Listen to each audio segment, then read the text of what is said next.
Lori Sanatán, Historia de América Latina, de la colonia al siglo XXI. Capítulo 7. La edad del populismo clásico. Además de cortar los antiguos y ya debilitados vínculos que habían unido a América Latina con Europa y establecer desde los albores de la Guerra Fría su pleno ingreso a la órbita estadounidense, la Segunda Guerra Mundial aceleró en toda la región los procesos de modernización en curso desde hacía ya varios decenios. De hecho,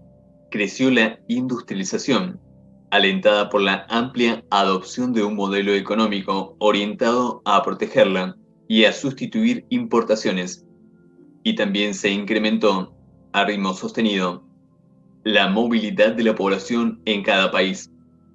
a menudo atraída por el desarrollo de la economía urbana y expulsada por la concentración de la tierra en el campo. La madurez de la sociedad de masas se expresó, en principio, en una oleada de democratización política y social. Sin embargo, en la mayor parte de los casos rompió de inmediato los marcos de la democracia representativa y encontró expresión en una creciente polarización política e ideológica. El ejemplo más típico lo constituyen los regímenes populistas, los cuales perseguían la integración social de los nuevos sectores y, en nombre de la unidad nacional, conculcaban la democracia política. Entre democracia y dictadura. La Segunda Guerra Mundial apenas rozó a América Latina, salvo en el caso de los soldados brasileños caídos en Europa y los pilotos mexicanos desplegados sobre el Pacífico. No obstante, y de manera inevitable, sus efectos se hicieron sentir con mayor profundidad que los de la Primera Guerra, ya sea en forma inmediata, porque la victoria aliada favoreció una oleada de democratización sin precedentes, o con posterioridad, cuando el inicio de la Guerra Fría facilitó un ciclo de restauración. En tanto, la oleada democrática que se extendió por la región en la segunda mitad de los años 40 no tenía precedentes en América Latina y presentó manifestaciones diversas en los distintos países. En cuanto a las causas, tuvieron gran importancia las de orden económico y social. Durante la guerra, la urbanización e industrialización habían dado pasos gigantescos, al menos en su dimensión continental, creando los presupuestos de una intensa movilización social y una creciente demanda de participación política, en definitiva, de democracia. El contexto era favorable desde el momento en que la democracia había salido vencedora del enfrentamiento titánico con los totalitarismos y, por lo tanto, jugaba a su favor la indiscutida hegemonía sobre el continente con la que Estados Unidos surgieron del conflicto. Dicha hegemonía se manifestaba a través de la prensa, la radio y la industria cinematográfica, que solía cumplir un rol cada vez más importante en la difusión en América Latina de los valores del liberalismo estadounidense. La alianza de guerra entre los Estados Unidos y la Unión Soviética, por su parte, y las alianzas derivadas de ella en numerosos países latinoamericanos, incluso en el seno de los gobiernos entre partidos y movimientos comunistas y burgueses, parecían haber disuelto uno de los nudos que en el pasado más había pesado sobre la democratización de la región. Tal es así que, por efecto de dichas alianzas, los partidos comunistas, activos en Brasil y en Chile, aunque de dimensiones reducidas, y sus sindicatos, más fuertes puesto que estaban concentrados en los sectores claves de la economía nacional, salieron de la clandestinidad a la que habían sido constreñidos y predicaron el antifascismo, incluso más que la revolución.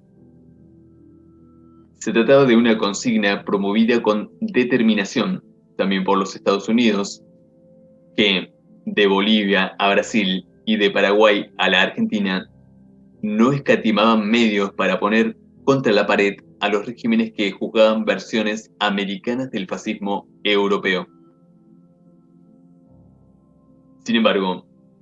¿cómo podían estas élites latinoamericanas volver la espalda a la democracia luego de haber tomado partido durante la guerra a favor de la potencia democrática por excelencia? Los resultados, de hecho, se hicieron sentir tanto en términos políticos como sociales. Baste decir que, aunque en 1944 los gobiernos con credenciales democráticas aceptables eran apenas 4, en Chile, Uruguay, Costa Rica y Colombia, se multiplicaron en solo un par de años, dejando prácticamente solas, obligadas a atemperar la represión, a las dictaduras de Nicaragua y República Dominicana. Incluso el régimen militar argentino tuvo que liberalizarse y llamar a elecciones, de las que salió triunfante Juan Domingo Perón. Por su parte, el régimen mexicano pareció por un instante abrir una grieta en su corazón. En todas partes crecieron las manifestaciones democráticas de los estudiantes y empleados, de los intelectuales y de los trabajadores de cuello blanco en general. A menudo fueron, entre otros, los jóvenes oficiales de las Fuerzas Armadas quienes dieron el golpe definitivo a los regímenes elitistas y autoritarios que se habían quedado sin sustento, lo cual confirma que los militares tendían a actuar en función de lo que creían era el justo equilibrio entre las diferentes fuerzas sociales en el seno de la comunidad nacional, de la cual se erigían en tutores. El hecho es que así fue como se vivió la primera experiencia democrática en algunos grandes países como Perú y Venezuela, e incluso en otros más pequeños y menos desarrollados como El Salvador y Guatemala. Lejos de ser solo un fenómeno político, la democratización fue ante todo un gran movimiento social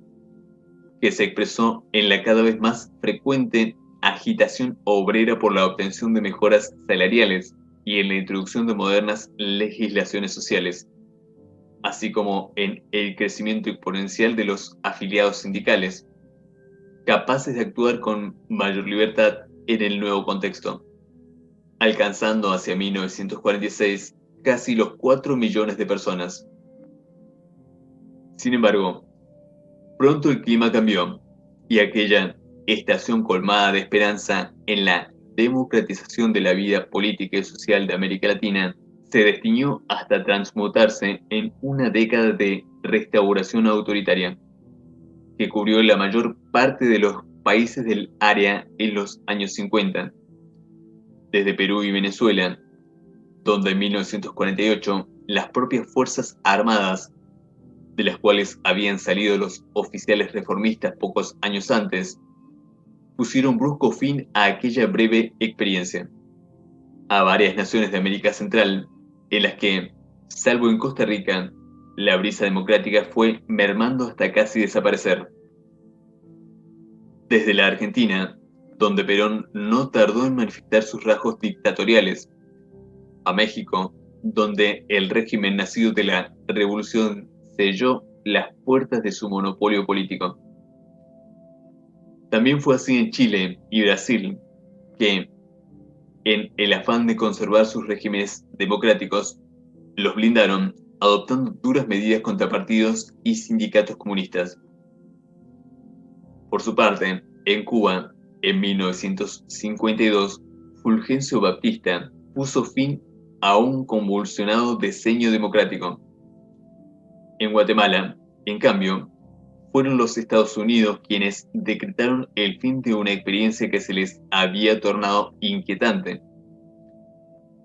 En Washington, a medida que se imponía la Guerra Fría, La unidad antifascista fue, poco a poco, reemplazada por la unidad anticomunista. Por supuesto que la declinación de la democracia política no dejó indemnes a las organizaciones sindicales, sujetas a menudo a severas restricciones legislativas o represivas, aunque en los países donde se insertaron regímenes populistas, como en la Argentina, México, Bolivia y Brasil, fueron en su mayoría unificadas bajo el ala del Estado. Con ello, los trabajadores obtuvieron efectivos beneficios sociales,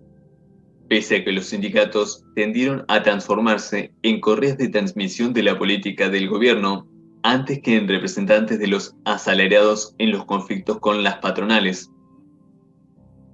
Además, varios se convirtieron en corpulentos aparatos de poder privados de democracia interna, dependientes de las corporaciones de mayor peso en el seno de los regímenes populistas. La pregunta que se impone entonces es por qué fue tan breve la estación democrática y cuáles fueron sus consecuencias. Una de las causas más citadas es la Guerra Fría, principal responsable del súbito cambio de clima político después de la guerra. No obstante, tal respuesta les atribuye demasiado peso a los factores sistémicos externos y desdeña las leyes endógenas, que parecen haber sido decisivas. En verdad, la confrontación política e ideológica entre las dos grandes potencias y sus sistemas económicos y sociales en muchos casos sirvió como legitimación de la reacción de fuerzas que en América Latina creían tener buenos motivos para clausurar o imponerle serios límites a la incipiente democratización. Más allá de esto, resulta evidente que otros factores contribuyeron a la precoz crisis de gran parte de aquellas democracias. En primer lugar, la frágil cultura democrática de la región en todos los niveles de la escala social, donde la persistencia del imaginario organicista y la tendencia a ejercer el monopolio del poder fueron potentes obstáculos para la consolidación de regímenes políticos democráticos y pluralistas. En segundo lugar, las débiles instituciones representativas llamadas a metabolizar aquella demanda de participación, tan grande como repentina. En tercer lugar, la reacción social de los sectores medios y burgueses ante la marea creciente de radicalismo plebeyo, todo lo cual volvía la democratización bastante menos prometedora de lo imaginado, ya fuera porque solía estar teñida de violencia, corrupción e inestabilidad, o porque en muchos casos asumía la forma del populismo, el cual, como se ha visto, conjugaba la integración social con el autoritarismo político y trocaba el pluralismo por la intolerancia, desencadenando así escaladas peligrosas y destructivas entre facciones contrapuestas. Casi una década después del fin de la Segunda Guerra, la lista de los estados democráticos no era más larga ni muy distinta de la de 10 años antes o 10 años después. Junto a Chile, Uruguay y Costa Rica, que aún en medio de los obstáculos continuaban su marcha por las vías de la democracia representativa, gravitaban naciones encarriladas por otras vías. Sobre la efervescencia política de la posguerra cayó una pesada tapa de acero que, al saltar hecha añicos algunos años más tarde, dejó fluir una realidad aún más ingobernable. Una realidad que la democracia liberal y sus frágiles raíces en aquella sociedad y aquella cultura política no pudieron ni supieron absorber, a tal punto que dieron comienzo a la época de la revolución y la contrarrevolución. La violencia en Colombia. Por diversos motivos, el caso más extremo en América Latina en la época fue el de Colombia, donde el desafío lanzado por el líder populista Jorge Eliezer Gaitán al orden político tradicional dominado por conservadores y liberales fue tronchado por su asesinato en abril de 1948. A este crimen siguió una enorme violencia. En la capital del país primero y en las zonas rurales durante la década siguiente, donde los crónicos enfrentamientos entre guerrilleros de uno y otro partido causaron un gran número de víctimas, más de 200.000, según algunas estimaciones. De aquella larga etapa de violencia e inestabilidad, acompañada sin embargo por una rápida modernización social y económica, Colombia emergió en 1958, cuando los dos principales partidos buscaron la conciliación e institucionalizaron su reparto del poder. Así, el caso colombiano muestra la otra cara de la edad populista, la de lo que sucede cuando el populismo es bloqueado al nacer y cuando sus instancias de integración social quedan sin respuesta, en la medida en que los partidos tradicionales no quieren o no saben hacerse cargo. El resultado fue la conservación de la democracia representativa, aunque de bases sociales restringidas y sujetas a enormes presiones y embates, que desde entonces agitan la historia política de Colombia más que la de cualquier otro país del subcontinente. La industrialización por sustitución de importaciones. Fue entonces, en especial en 1948, al asumir la dirección de la Comisión Económica para América Latina de las Naciones Unidas, que el economista argentino Raúl Prebisch sentó las bases teóricas del modelo ISI, basado en la industrialización por sustitución de importaciones, que en los años 60 tomó el nombre de teoría de la dependencia. Según esta, la estructura del intercambio internacional era la causa de la desigualdad entre el centro y la periferia del sistema económico mundial y de la brecha que tendía a ampliarse cada vez más entre unos y otros.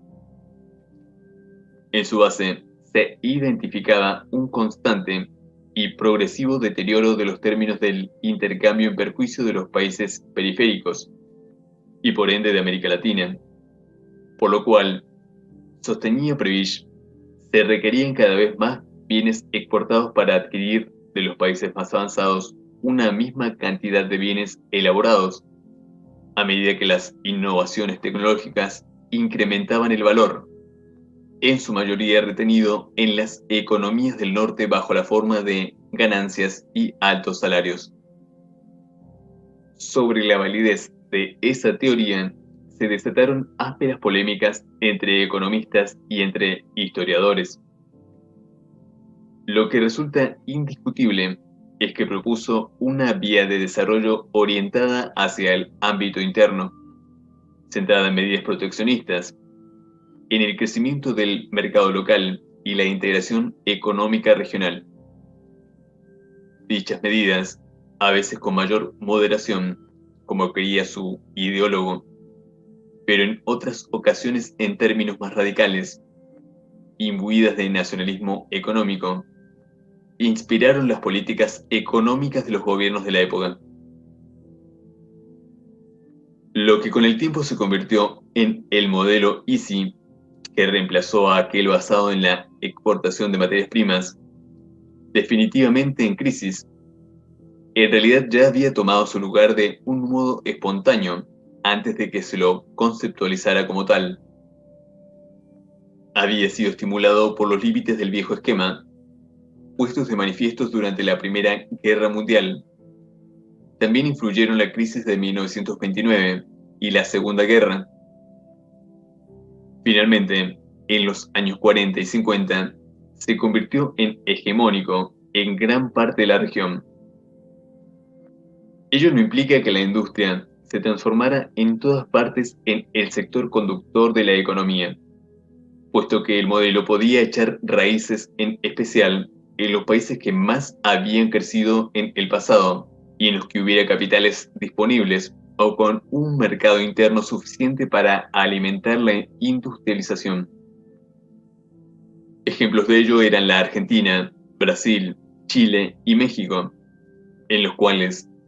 a mediados de los años 50, la industria contribuía al Producto Nacional en más de un 20%, proporción que duplicaba la de la mayor parte de los países andinos y más aún la de los de América Central. No obstante,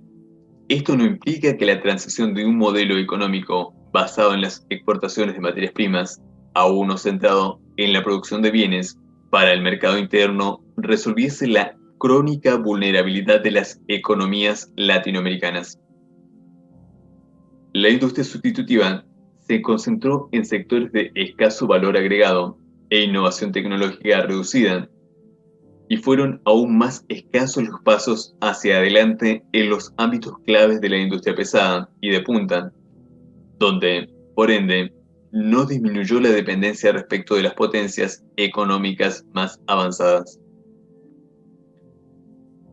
En ese sentido, las ayudas y estímulos económicos o tecnológicos provistos por los Estados Unidos durante la guerra para incentivar la producción de materias primas estratégicas con fines militares tuvieron una importancia considerable para la expansión de las industrias latinoamericanas. En ese contexto, en 1946 abrió sus puertas en Brasil Volta Redonda, la primera gran empresa siderúrgica de Sudamérica, que, además de contribuir a desarrollar la ocupación industrial, funcionó como base para el nacimiento de una industria pesada nacional, símbolo de orgullo y superioridad económica en contraposición a los países vecinos, en especial a la Argentina, que, por el contrario, pagó su neutralidad durante la guerra, permaneciendo en gran parte exceptuada de las inversiones y la transferencia tecnológica estadounidenses durante la etapa peronista, que se prolongó hasta 1955. En el diseño posterior a la Segunda Guerra Mundial, la economía creció en toda América Latina, aunque en algunos países como Brasil y México lo hizo a un ritmo más veloz que en otros, como Perú y la Argentina. Se desarrolló impulsada, en particular en los primeros años, por la elevada demanda mundial de bienes primarios latinoamericanos, que luego disminuiría a medida que varias economías se recuperaban de los desastres de la guerra, hasta que, hacia mediados de los años 50, sobrevino un sustancial estancamiento. Sin embargo, el crecimiento no fue sostenido dado que, deducida la elevada tasa de crecimiento demográfico prevaleciente en la época, alcanzó apenas un 2% anual, ni tampoco fue equilibrado respecto de los distintos sectores productivos. Se acentuaron entonces ciertas distorsiones de fondo de la estructura económica regional, destinadas a alimentar las convulsiones sociales y políticas. De hecho, tanto se expandieron la industria y el sector minero como se desaceleró la agricultura, afectada en gran parte del continente por una pésima distribución de la tierra, concentrada en latifundios y víctima de su escasa utilización, fruto de dicha concentración. Por esta razón, no se allanó el camino a una revolución agrícola dirigida a mejorar la productividad de la campaña, ni fue posible absorber el crecimiento de la población, que tendió a derramarse cada vez con mayor intensidad hacia las grandes ciudades. Estas urbes adquirieron definitivamente los típicos rasgos de las grandes metrópolis y se convirtieron en escenarios de enormes contradicciones sociales. En general, el motor del crecimiento económico en la posguerra fue la exportación de materias primas, a menudo agrícolas, que proveyeron los recursos que la mayor parte de los gobiernos emplearon luego para promover la industria de sustitución, protegida por elevadas barreras aduaneras y el consumo de los estratos urbanos. Esto fue así hasta que a fines de los años 50, dicha política comenzó a manifestar graves limitaciones, en especial cuando la exportación, por el atraso de la agricultura o porque los gobiernos tendían a presionar a los productores para favorecer a la población urbana, comenzó a estancarse y América Latina empezó a perder cada vez más su parte en el mercado mundial, lo que le impuso alternativas delicadas y dolorosas. Un volcán siempre activo, las transformaciones sociales. Durante los años posteriores a la Segunda Guerra Mundial, los cambios sociales asumieron un ritmo cada vez más frenético y se extendieron hacia áreas no alcanzadas hasta entonces. Comenzó una verdadera transformación que, en el lapso de casi 2 décadas, le confirió a América Latina las connotaciones sociales que la caracterizan hasta hoy. Estas fueron de tal naturaleza que acentuaron muchos de los contrastes que tanto contribuyeron a los grandes conflictos y las enormes tensiones de los años 60 y 70. El dato más sorprendente es el de la población, que creció a un ritmo sostenido en los años 40, al parecer hasta un 2,3%, e incluso más en los años 50, cuando la tasa de crecimiento llegó al 2,7%. En virtud de ello, los latinoamericanos, que eran cerca de 126 millones en 1940, pasaron a ser 159 millones 10 años más tarde y 209 millones en 1960. A diferencia de lo sucedido en el pasado, ello no se debía tanto al empuje recibido por la oleada inmigratoria, la cual sí se disparó en la Argentina y sobre todo en Venezuela, país hacia el cual fue atraída por el boom de la industria petrolífera y que registró tasas récord de crecimiento demográfico,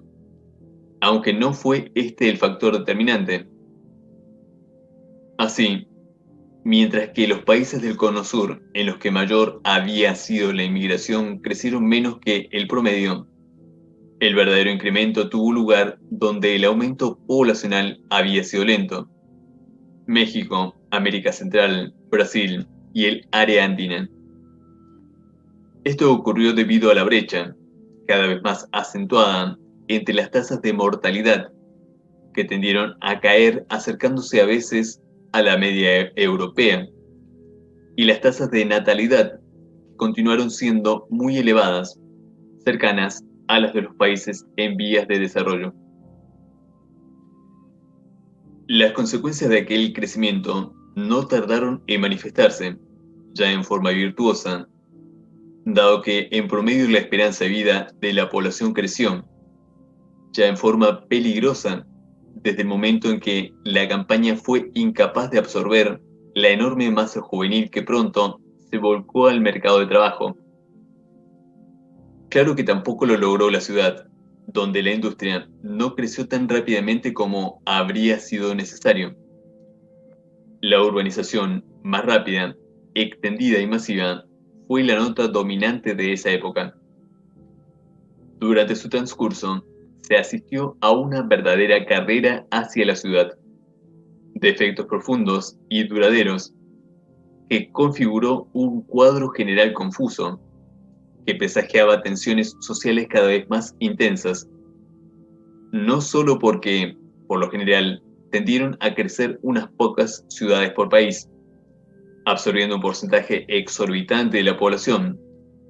pero sin ser realmente capaces de preparar a tiempo las obras de infraestructura o las redes cloacales e hídricas, con el resultado consabido de que los barrios marginales se expandieron en forma desmesurada, sino también porque el abandono progresivo del campo era un signo evidente del problema en países que aún dependían en gran parte del fruto de sus productos. La brecha entre ciudad y campo se profundizó y se puso de manifiesto en la disparidad abismal entre los indicadores sociales, en dos contextos: en los datos sobre la mortalidad infantil, la escolarización, el acceso al agua potable y demás, mucho mejores en los centros urbanos que en las zonas rurales, y dentro de las mismas ciudades, en las diferencias de zona a zona y de barrio a barrio, que se tornaban más aguzadas a medida que crecía la distancia entre ingresos, por un lado, y entre clases, etnias y culturas, por otro. Solo una pequeña parte de la población urbanizada encontró trabajo en las fábricas, los talleres o en sectores productivos. En cambio, la mayoría se quedó sin ingresos o acabó en el rubro de servicios. De hecho, la mayor parte de los servicios involucraban a los trabajadores humildes y poco productivos, en los cuales luchaba por sobrevivir la franja creciente de marginados, con ocupaciones de tiempo parcial y pago exiguo, ajenas al sistema previsional y mucho más parecidas al arte del rebusque que a verdaderos trabajos. Otros más afortunados ingresaron a la gran maquinaria clientelar del empleo público, utilizado a menudo como amortiguador social, poco o nada productivo y en general causa de crecientes abismos en las cuentas públicas. Lejos de promover una mayor homogeneidad social, una de las más inmediatas consecuencias de la modernización, es decir, del crecimiento económico, la urbanización y la industrialización, fue traer a la superficie las antiguas y profundas segmentaciones de estas sociedades heterogéneas, en especial porque buena parte de la población urbana, que se mantuvo en los márgenes de la ciudadanía social y del mercado de trabajo, era indígena, afroamericana, mestiza y mulata. A esto se sumaban los problemas de seguridad e integración,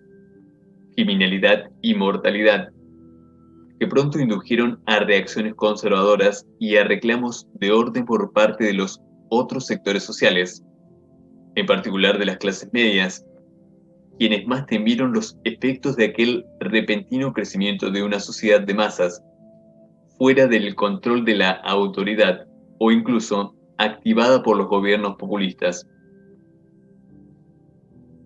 Entre nacionalismo y socialismo, el panorama ideológico. Comprender todos los aspectos del vasto universo de las ideologías y corrientes culturales y espirituales durante los 15 años posteriores a la Segunda Guerra Mundial no es sencillo, en especial porque la volatilidad y movilidad de idearios e ideologías fueron por entonces más intensas en el marco de la efervescencia de la región, sacudida en los fundamentos de la transformación social, económica y política. Asimismo, ese fue el momento en el cual comenzaron a tomar forma los puntos de referencia ideológicos que impregnaron los grandes conflictos de las 2 décadas posteriores, por lo cual es conveniente tratar de comprender sus elementos clave. El primero y más importante es que, así como el modelo económico tendía a proyectarse hacia lo interno, y mientras los cambios sociales alumbraban por doquier el problema de la integración nacional de las masas, en términos ideológicos, la nota dominante de la época fue el nacionalismo. Este dejó de ser solo una corriente ideológica y política, entre otras de distintos orígenes, e impregnó cada vez más a fondo el entero panorama ideológico. Se convirtió entonces en una suerte de trasfondo imprescindible en toda disputa y en un nexo entre ideas que parecían en las antípodas, como socialismo y nacionalismo, los cuales, de hecho, tendieron a confluir en el seno de amplios movimientos populistas. Ello no significa, por supuesto, que las ideologías en lucha en América Latina fuesen distintas de las que se enfrentaban en el resto de Occidente en el contexto de la Guerra Fría. También en América Latina, tronaban las luchas en nombre de la democracia liberal o del comunismo. Pero lo que más se imponía era el esfuerzo por conjugar y legitimar aquellas ideologías en términos nacionales. Comenzaron entonces a destacarse un socialismo nacional, un catolicismo latinoamericano,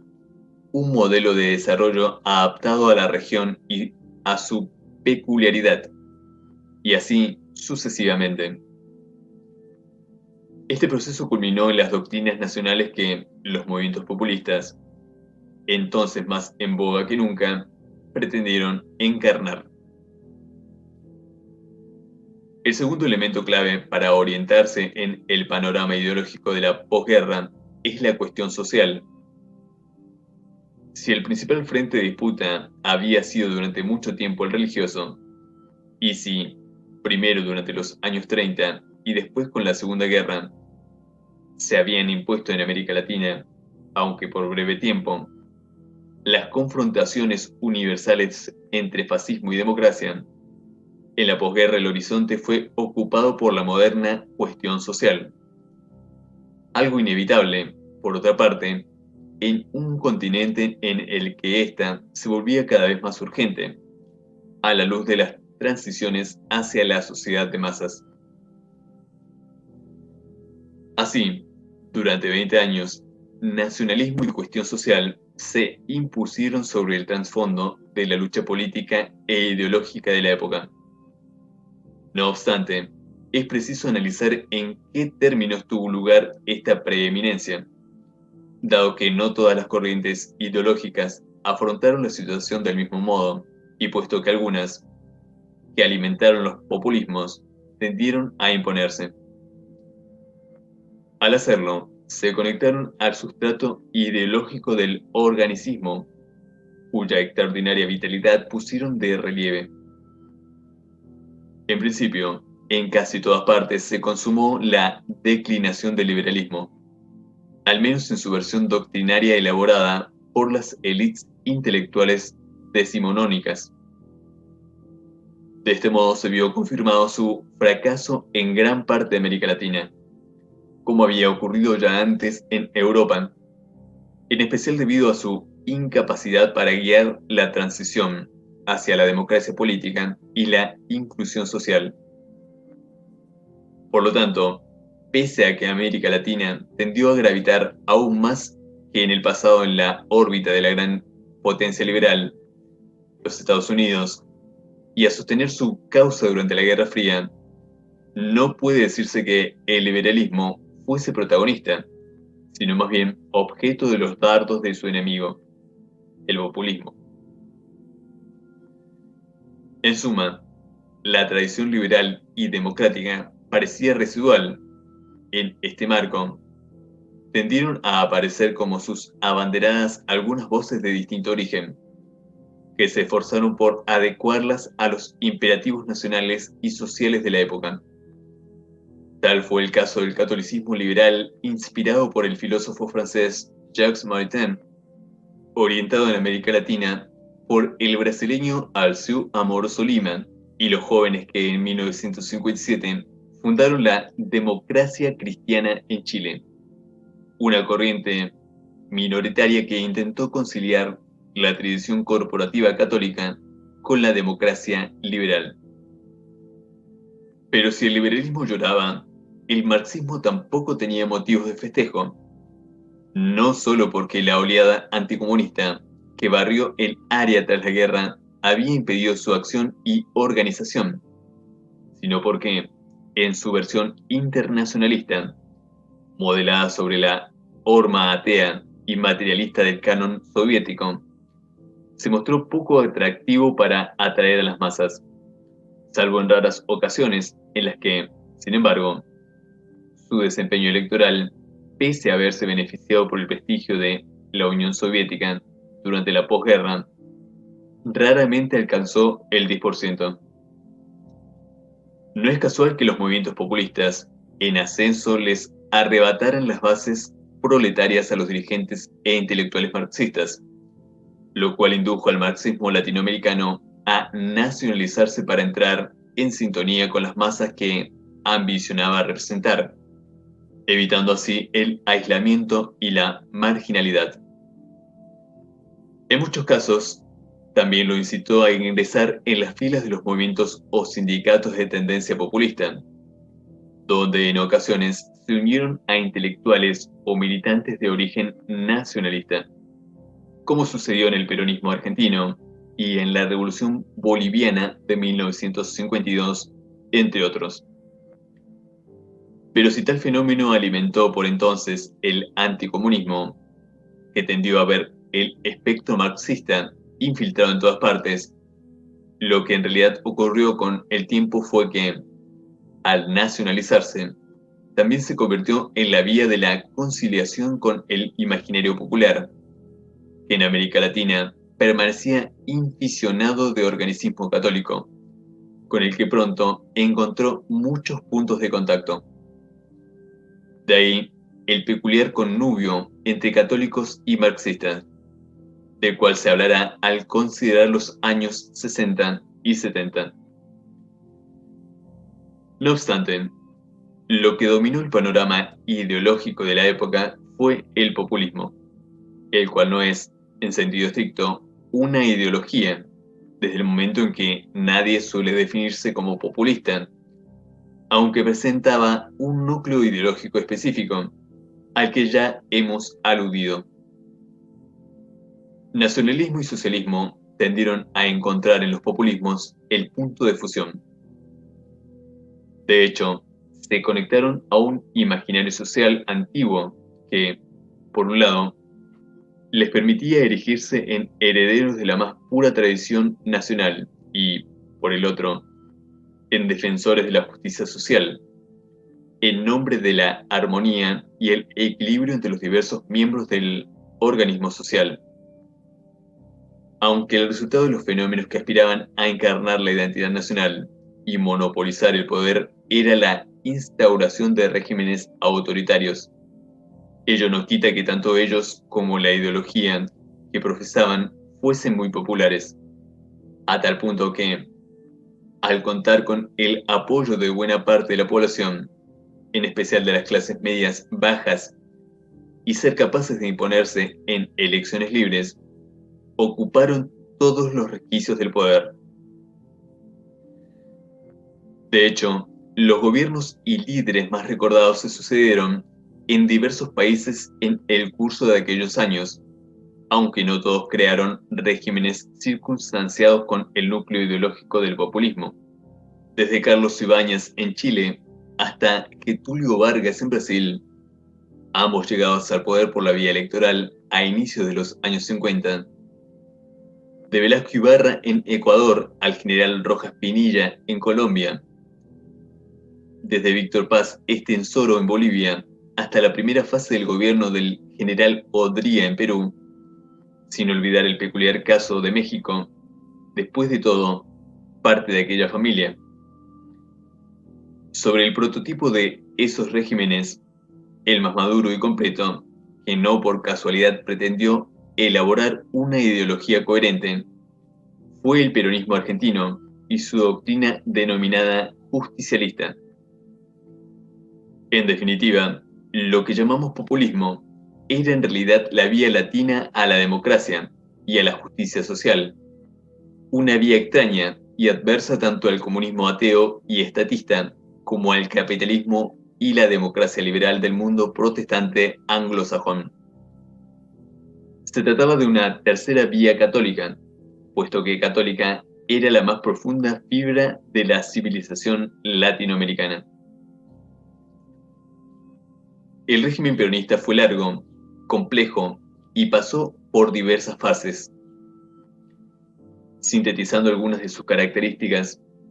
es posible comprender ciertos elementos sociales, económicos, políticos e ideológicos que, aunque no bastan para explicarlo de manera exhaustiva, dan la medida de cuánto encarnó el tipo ideal del populismo. Por empezar, en sus aspectos sociales, no hay duda alguna de que el peronismo nació y perduró como un gran movimiento popular, cuyo núcleo más activo y sólido fue la clase obrera. A ello es preciso añadir que, como movimiento nacional y no como partido de clase o ideológico, el peronismo tendió a englobar en sus bases a sectores muy heterogéneos e incluso enfrentados entre sí. De hecho, atraídos por su nacionalismo o por los intereses que favorecían, ingresaron a sus filas radicales y conservadores, miembros de las élites provinciales y de la burguesía urbana, empresarios y profesionales. En lo que respecta a la política social, es indudable que el peronismo, que después de la guerra disponía de una envidiable condición económica, propició la distribución de la riqueza a favor de los sectores populares, logrando elevar el poder adquisitivo de los salarios o incrementando las prestaciones sociales, así como garantizando créditos accesibles a la industria nacional. En general, las condiciones de vida de las clases populares conocieron en los primeros años del peronismo una mejora neta, aunque ya alrededor de 1950 su política social comenzó a mostrar graves fisuras. Finalizado el boom económico, se hizo evidente la falta de sustento de dicha política, dado los enormes costos y derroches y las actitudes parasitarias que había incentivado, de las cuales eran reflejo el ausentismo galopante, la bajísima productividad y el anormal crecimiento del aparato estatal. No por casualidad, si la primera presidencia de Perón estuvo inspirada en el dogma de los derechos del trabajador, la segunda lo estuvo en el de la producción. En otro aspecto, los pilares de la política económica peronista fueron los típicos del modelo ISI, el Estado y la industria, y la principal modalidad para aplicarla fue la planificación. Fue tarea del Estado proteger el mercado interno, estimular el crecimiento por medio de los instrumentos del crédito y el gasto público, tomar posesión de la infraestructura clave a través de nacionalizaciones, desde los teléfonos hasta el ferrocarril, y, en general, transferir recursos del sector exportador a las clases urbanas y la industria. Todo ello fue llevado a cabo a través del Instituto Argentino de Promoción del Intercambio, IAPI, que, entre tantas otras funciones, tenía la de adquirir granos y carnes a los productores a precios bajos para revender a precios mucho más altos en el mercado mundial, por lo que el gobierno podía utilizar luego las sustanciosas ganancias para financiar la inversión y el gasto públicos, las prestaciones sociales, el consumo, etc. En cuanto a la industria, su proliferación fue para Perón un objetivo tanto económico como político. Económico, puesto que estaba convencido de que no habría desarrollo sin industrialización. Político porque, como buen militar, veía en la industria el necesario soporte de la soberanía nacional, la base sin la cual la Argentina quedaría a merced de las economías extranjeras y no tendría la fuerza suficiente para agrupar a su alrededor a las otras naciones de la región. En términos políticos, el peronismo fue un régimen híbrido, algo típico de los populismos. Lo fue en el sentido de que, pese a que llegó al poder por medios electorales y fue reconfirmado por la misma vía, y habiendo mantenido en pie la arquitectura liberal del Estado, gobernó de forma autoritaria, violando su espíritu. Se trataba de un autoritarismo popular o una tiranía de la mayoría, puesto que fue invocando la voluntad del pueblo que el peronismo amordazó a la oposición, monopolizó la información, impuso la obediencia a la primera magistratura, purgó a fondo el sistema educativo y trató por todos los medios de asegurarse la plena adhesión de la Iglesia y las Fuerzas Armadas. las dos potentes corporaciones que tanto lo habían apoyado en su lucha por erradicar las bases del régimen liberal de la Argentina. En tanto no se convirtió en un régimen de partido único, el peronista creó un embrollo tan inextricable entre el Estado y el partido que llegaron a asemejarse sobremanera. Sin llegar a ser un verdadero régimen totalitario, no hay duda de que su vocación de concentrar los poderes e impregnar con su ideología todos los ámbitos sociales demostró que iba en esa dirección. De estas y otras tendencias fue expresión su ideología, que Perón llamó justicialismo, cuyas premisas eran la soberanía política, la independencia económica y la justicia social, sus tres puntos cardinales. Más allá de eso, su doctrina pretendió erigirse en una tercera posición, en el plano interno y en el internacional, entre el occidente liberal y el oriente comunista, a tal punto que se proclamó hostil al individualismo y al colectivismo, a la civilización protestante y a la atea, con las cuales identificaba a las dos grandes potencias, mientras indicaba el retorno a una sociedad impregnada de valores comunitarios, hijos de la civilización católica, a la que Perón nunca, ni siquiera cuando se enfrentó con la Iglesia, dejó de invocar como fundamento de su propia doctrina. Emblema de su ideología fue el objetivo de crear una comunidad organizada, en la cual el pueblo estuviera unido política y espiritualmente en el peronismo, y organizado en corporaciones, también peronistas, dentro de las cuales Perón trató, con resultados diversos, de incluir a los diferentes sectores de la población. A la cabeza de aquel organismo social reconducido a su unidad primigenia y enmendado de las divisiones infligidas por la modernidad, Perón se erigía en jefe indiscutido y carismático, autorizado a la reelección por la reforma constitucional de 1949. Se ha afirmado también que el de Perón fue en realidad un peculiar régimen bicéfalo. A su lado, no menos potente e incluso más popular,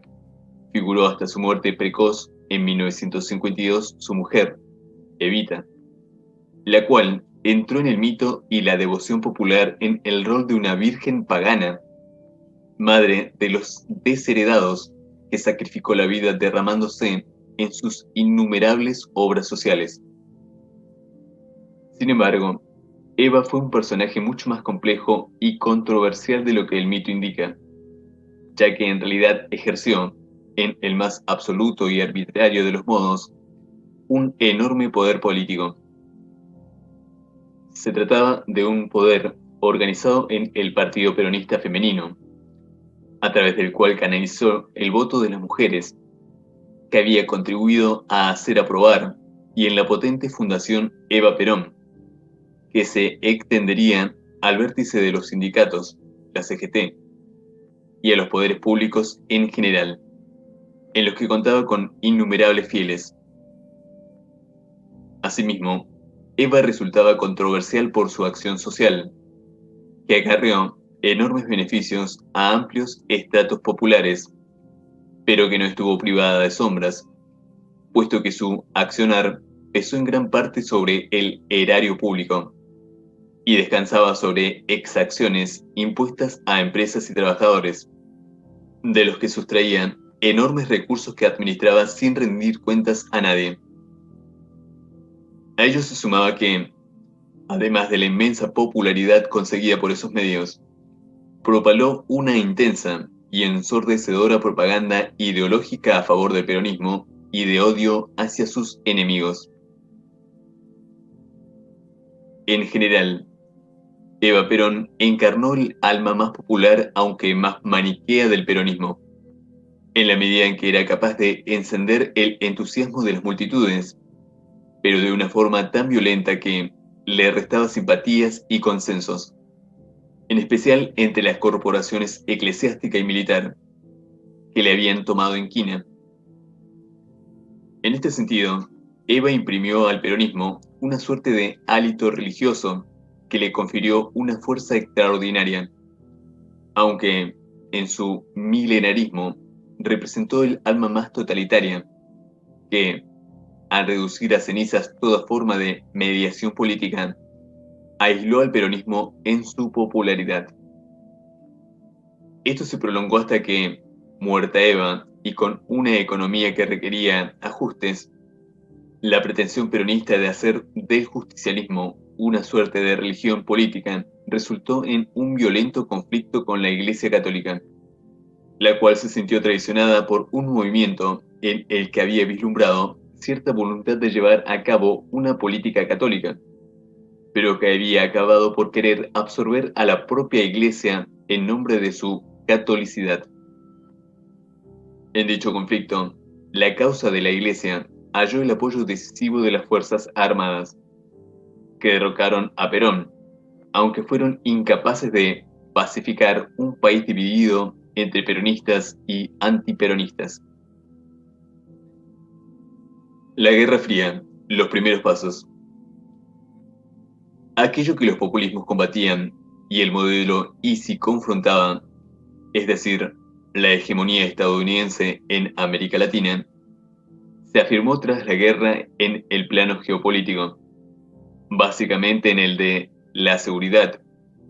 aunque no sin traspiés ni resistencia. No obstante, fue en ese momento cuando el nuevo equilibrio mundial creó las condiciones para que dicha hegemonía se expresase en forma más extendida y profunda que en el pasado, no solo por el superpoder global que los Estados Unidos detentaban en el terreno económico y militar, sino también porque Europa se había convertido en un socio menor para América Latina y la Unión Soviética no estaba en condiciones de pesar sobre los destinos de un área tan remota. Nada, en definitiva, parecía poder interponer obstáculos a la preeminencia estadounidense. Ese contexto permitió la institucionalización de las relaciones interamericanas y la creación de instituciones hemisféricas permanentes, de las que todos los estados del área entraron a formar parte. Con ello,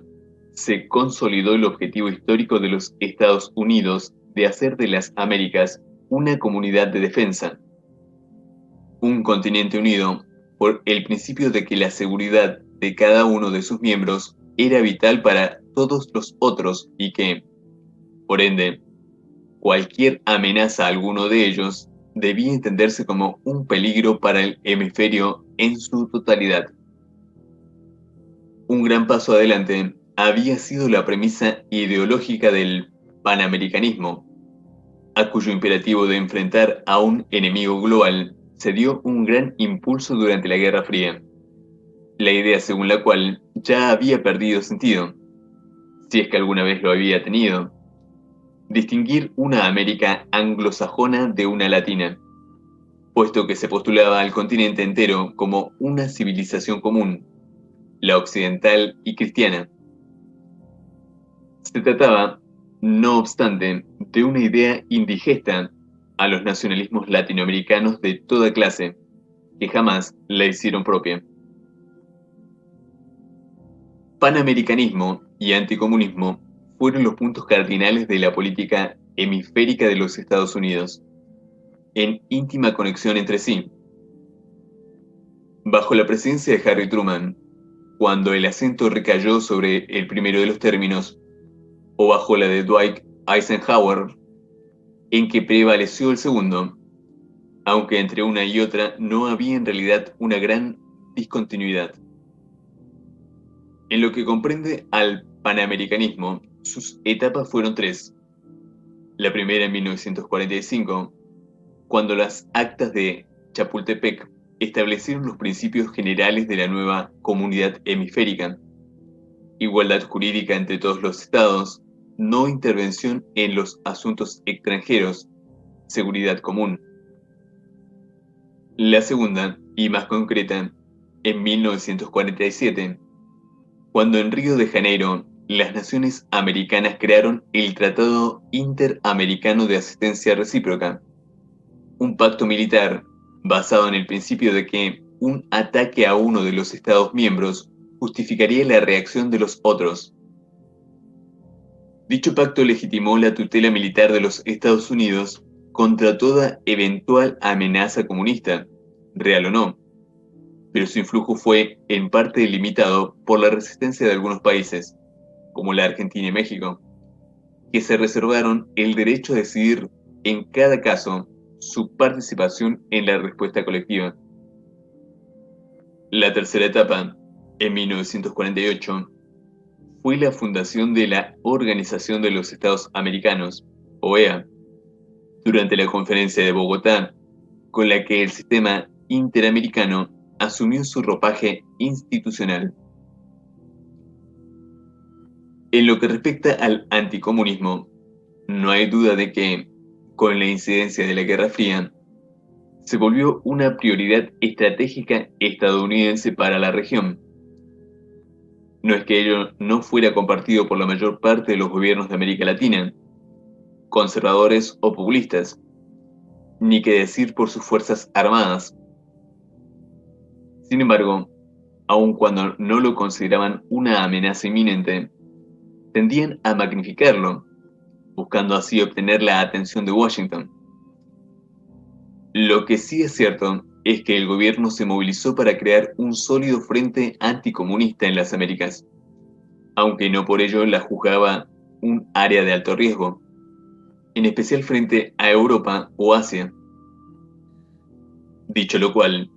para comprender la naturaleza del anticomunismo en América Latina, ya sea del alentado por los Estados Unidos o del que hundía profundas raíces en la cultura política de la región, es preciso considerar que no solía presentarse tanto como reacción a la amenaza de una potencia externa, sino más bien como la forma prevaleciente que tomaba por entonces la reacción contra un enemigo interno, el cual comenzó a ser visto bajo el color que exhibía en la militancia, o en su tendencia a confluir con el nacionalismo. En términos concretos, sin embargo, las presiones de los Estados Unidos, por un lado, y el anticomunismo de muchos gobiernos latinoamericanos, por el otro, crearon el clima para que, en numerosos países, los partidos comunistas fuesen puestos fuera de la ley o sujetos a restricciones, para que, salvo raras excepciones, una gran parte de ellos rompiese relaciones con la Unión Soviética, y para que encontrase apoyo al esfuerzo de los sindicatos estadounidenses por fundar una confederación sindical hemisférica que pudiera contener a la guiada por Vicente Lombardo Toledano, cercana a Moscú. Con el tiempo, en especial cuando a la Casa Blanca arribó Eisenhower, agitando la doctrina del rollback, la vuelta atrás del comunismo, las medidas para combatirlo se intensificaron aún más, ya en el frente militar, donde Washington firmó numerosos pactos militares bilaterales con los gobiernos de América Latina, o en el plano político, donde no declinaron el recurso a la covert action, es decir,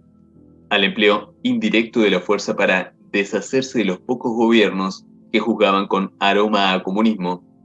como el de Jacobo Arbenz en Guatemala durante 1954. La historia guatemalteca, después de la guerra, contiene los principales rasgos de la época, aunque en forma exasperada. Guatemala se destacaba por la rigidez de la segmentación social, que separaba a la mayoría indígena de la oligarquía criolla, y también por la elevada concentración de la tierra, la pobreza extrema y la dependencia de la exportación de productos tropicales, en su mayoría explotados, como en gran parte de América Central, por las grandes compañías estadounidenses, como fue el caso de la United Fruit Company. Esta empresa había creado cierta infraestructura moderna útil para su comercio, pero también poseía enormes extensiones de tierras prácticamente exentas del control del Estado. Como en otros lados, en Guatemala se vivió una estación de democratización e integración social. Caída en 1944, la larga dictadura que había dominado los años 30, se estableció un gobierno constitucional que amplió la participación política a las mujeres y los analfabetos. Presidente desde 1951, el coronel Arbenz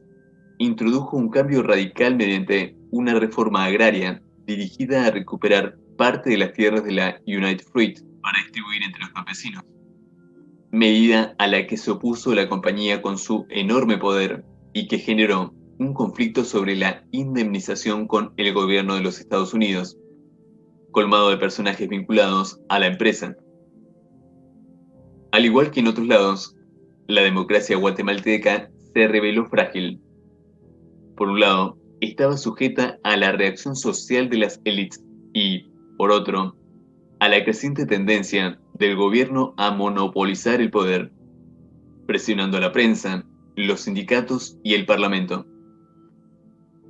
En el contexto de la Guerra Fría, Eisenhower comenzó a ver a Guatemala como un caso típico de fusión entre nacionalismo y socialismo, es decir, como una evidente amenaza comunista, mucho más sospechosa aún debido al papel asumido por el pequeño Partido Comunista local, que apoyaba a Arbenz. De ahí a la decisión de ordenar una acción conducida por una facción de militares guatemaltecos financiados por los servicios secretos estadounidenses. Faltaba solo un paso, que fue dado en 1954. Sin embargo, los Estados Unidos no pudieron cantar victoria por el orden restaurado, ya sea porque Guatemala no cesó de ser un foco de inestabilidad, ya porque ese precedente le confirió rasgos más radicales al proceso que vino a continuación, Cuba. Todo esto no impidió que la hegemonía estadounidense encontrase serios obstáculos, algunos de pequeña magnitud y otros más relevantes. Todos, empero, presagiaban los conflictos más importantes que le reservaba el futuro. Tampoco significa que América Latina fuera un mero espectador del nuevo contexto, ya sea porque trató de obtener ventajas, ya porque contra aquella hegemonía no cesaron de crearse reacciones en su seno, de las cuales el comunismo fue el emblema, que de hecho heredaba y desplegaba las más antiguas y profundas raíces del antiamericanismo hispánico y católico. Además, en él tendían a menudo a confluir los nacionalismos antes dispersos, de derecha e izquierda, económicos y políticos, espirituales y culturales, todos mancomunados en la aversión a los Estados Unidos y a la civilización que representaban, es decir, unidos en lo que llamaban anti-imperialismo. De aquellos obstáculos, el mayor fue la Argentina de Perón, debido a su política de la tercera posición, por su esfuerzo de exportar el peronismo y crear un frente latinoamericano hostil a los Estados Unidos, y como emblema de la convergencia en el populismo del nacionalismo de derecha y de izquierda. Por un lado, las ideas y la propaganda peronistas hallaron un terreno fértil donde arraigarse, incluso por la enorme frustración causada en todas partes en América Latina debido a la escasa ayuda que los Estados Unidos le reservaron en la posguerra, mientras la dispensaban a discreción en Europa. Por otro, no obstante, muchos gobiernos reaccionaron con temor ante las ambiciones hegemónicas argentinas, lo que los empujó aún más hacia los Estados Unidos en busca de protección. Sin embargo, derrocado Perón, no desaparecieron los fantasmas que su gobierno había movilizado en Washington. En todo caso, tendieron a regresar en diferentes formas y estilos, en los más variados lugares, ora en Bolivia y en Guatemala, ora en Perú y Venezuela, donde en 1958 el presidente Richard Nixon arriesgó su incolumidad a causa de las protestas antiamericanas. Y, finalmente, en Cuba, donde el 1 de enero de 1959 triunfó la revolución.